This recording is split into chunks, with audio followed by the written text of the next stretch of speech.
Hi, my name is Lily Hawk. I lived at Plaza at Wildwood in St. Louis. It's a senior living home. I am going to read this book to you. Jerry Changed the Game by Don Tate. If any of you enjoy video games, you're going to learn a lot of things that you're going to enjoy. So enjoy this book with me, please. Jerry Lawson was a tinkerer. He loved to play with springs, sprockets, and gadgety things. His favorite toy was a handcar powered by a gear and a crank. Other kids couldn't figure out how it worked, but always a problem solver, Jerry had been able to figure out how simple machines worked since he was 3 years old. He lived with his family in Queens, New York. In the 1940s, racism gripped the community like a vice, denying Black kids the same educational opportunities as white kids. The Lawson family, however, would not let racism stand in the way of a good education. When Jerry's dad wasn't working on the docks, he was home plowing through science magazines. Jerry called him the science bug. To ensure her son attended the best schools, Jerry's mother interviewed the teachers. If they did not pass her test, Jerry didn't go to that school. Jerry wound up attending PS 50, a school far outside his neighborhood. A picture of George Washington Carver hung on a wall near Jerry's desk. Carver was a Black scientist and inventor who created things from peanuts and soybeans that most people thought were impossible. The photo inspired Jerry to want to become a scientist also. One Christmas, Jerry asked his mother for an atomic energy kit. It contained a Geiger counter and a Wilson chamber, instruments that budding scientists used to observe chemical reactions, but it cost more money than Jerry's family could afford. Instead, his mother bought him an inexpensive shortwave radio receiver, a gift that changed Jerry's life. He soon used the equipment to build a ham radio station in his bedroom. It allowed him to communicate with other electronics hobbyists across the country and around the world. His plan hit a snag, though. Amateur radio operators needed a special license issued by the U.S. government, and the manager of his apartment building refused to sign the paperwork. Was it game over for Jerry's radio station? Not quite. 13-year-old Jerry's research revealed a loophole. Amateur radio operators living in public housing did not need a license. Hot diggity, Jerry said. Soon he was on the airwaves, thrilled to have solved the problem all by himself. By the time Jerry was 16 years old, his love of tinkering had surged like an electromagnetic force. On weekends, he purchased tube testers, capacitors, resistors, and sockets at electronics stores. Jerry used the parts to build walkie-talkies, then sold them to his friends. He also repaired neighbors' TVs, which was how he met his future wife, Catherine. The 1960s changed the game for Jerry. He studied electronics at Queens College and the City College of New York, though he didn't finish earning a degree at either school. Jerry preferred learning things on his own by tinkering in his garage. There's a name for tinkerers like Jerry. They're called engineers. They design and build machines, engines, or structures like bridges. Engineers are problem solvers who keep the world running. Jerry hadn't realized it as a kid, but he'd been an engineer all his life. All grown up now, Jerry longed for a job that would allow him to do something inventive with his engineering, something game-changing. Northern California, the area later known as Silicon Valley, was a hotspot for engineers, entrepreneurs, and high-tech gurus from across the country. That's where Jerry wanted to be. So in 1968, he and his wife headed west. Once there, Jerry snagged a job at Fairchild Semiconductor, a leading manufacturer of microprocessors, thumb-sized slabs of silicon and circuits. Engineers would soon use them as the brains of gadgets like calculators, clocks, and digital wristwatches. Jerry's job at Fairchild was to drive a 28-foot electronics laboratory and showroom on wheels. He even helped design the rig. It looks like something from James Bond, Jerry said of the contraption.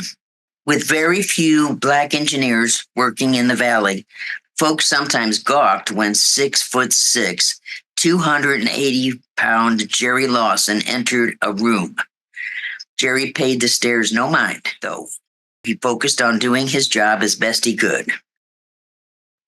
In the early 1970s, kids swarmed to neighborhood arcades, giant playrooms inside of amusement parks, pizza restaurants, and bowling alleys, with coin-operated games like pinball. Kids cheered as machines blinked and zipped metal balls through mazes as fast as lightning. But pinball machines were soon replaced when new technologies ushered in a new kind of fun: Pong. It was one of the first video games ever. It used a television screen and fancy electronic wiring to ping and pong an electric ball back and forth across the screen. The game set off a video game craze that swept through the nation. Jerry saw video games as an opportunity to work on something new while making money at the same time. Back home in his garage, aka the lab, Jerry tinkered some more. Then he used a microprocessor made by the company he worked for to create his own coin-operated video game. He called it Demolition Derby. It combined a steering wheel with a clever computer program to race cars all over the screen. It even had a feature to prevent folks from stealing coins out of the machine. Jerry tested out his video game at a nearby pizza restaurant, and it was a big hit. Problem was, Jerry hadn't asked his bosses of Fairchild for permission to use their microprocessor in his video game, which could cost him his job. Was it game over for Jerry's career? Just the opposite. In fact, Jerry's bosses invited him to develop a video game for them too, with a goal of moving arcade games out of restaurants and into people's homes. Jerry soon led the company's new video game division. Problem-solving Jerry went right to work. The problem: only one game could be played on each gaming system at a time. How boring. And it was too expensive for people to buy a whole new console just to play a new game. The solution: what if games could be put on individual removable cartridges? That way, kids could insert different cartridges and play more games, all on the same console. It was an idea conceived by two engineers in Connecticut. They had even created a prototype model, but no one had been able to actually make the idea work. Jerry was still determined to try. He said, "I'm one of the guys. If you tell me I can't do something, I'll turn around and do it." Jerry hired a team of engineers to help. The team first had to tackle some big questions. Would plugging in and unplugging a cartridge cause an explosion? Might delicate parts get worn down? And where would all the wires and circuitry go? No one knew the answers because none of this had been done before. 6 months later, Jerry and his team figured things out and completed the project. Jerry even designed an 8-way joystick controller to go with the new console. Now kids could turn, twist, push, and pull to control the game. It even had a pause button for bathroom breaks. The prototype debuted at the Consumer Electronics Show in Chicago in June 1976. Jerry was proud of his work, but even more problems lay ahead. Jerry's friend and fellow engineer, Al Alcorn, the inventor of Pong, warned him that the console radiated too much electronic noise. Unfortunately, it would not pass government testing. Disappointed and a bit embarrassed, Jerry left the show early. Game over. Not for long, though. Jerry worked nonstop searching for a solution until one night at the company lab when he made a discovery. The electronic noise was being caused by the joystick controller, not the console itself. After a few more calculations and measurements, he whipped out a pair of scissors and clip. He shortened the cord of the joystick controller by 2 inches. This game-changing idea reduced the noise and fixed the problem. Game on. In November 1976, the Fairchild Video Entertainment System, VES, was stocked on store shelves. It had 2 built-in video games with 3 video carts available. Initial sales were sluggish, and it wasn't long before the system was overshadowed by the Atari Video Computer System, VCS, later rebranded as the Atari 2600, a rival console with better marketing and slicker graphics. It was game over for the Fairchild system. But not for Jerry. He started his own company called Videosoft, Inc. It was the first African-American-owned video game development company in the country. Jerry hired some of his engineering friends from Fairchild, and they started work right away.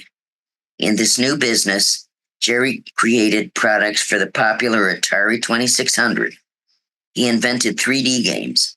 He even tinkered with creating video games that allowed players to compete with each other over the telephone. Jerry had ideas for even more games, but so did every other independent game maker. The video game market swelled with new games and gaming systems, more products than there were people to buy them. This brought about the video game market crash of 1983. Companies lost money. Then they went out of business, including Jerry's Videosoft, Inc. He closed the doors to his business 2 years after it had opened. Jerry Lawson never became famous, but his contributions changed the video gaming world forever. Today's popular video game consoles, like Sony PlayStation, Microsoft Xbox, or Nintendo Switch, wouldn't exist if it hadn't been for Jerry Lawson, the tinkerer who, if you told him he couldn't do something, turned around and did it anyway. Game on.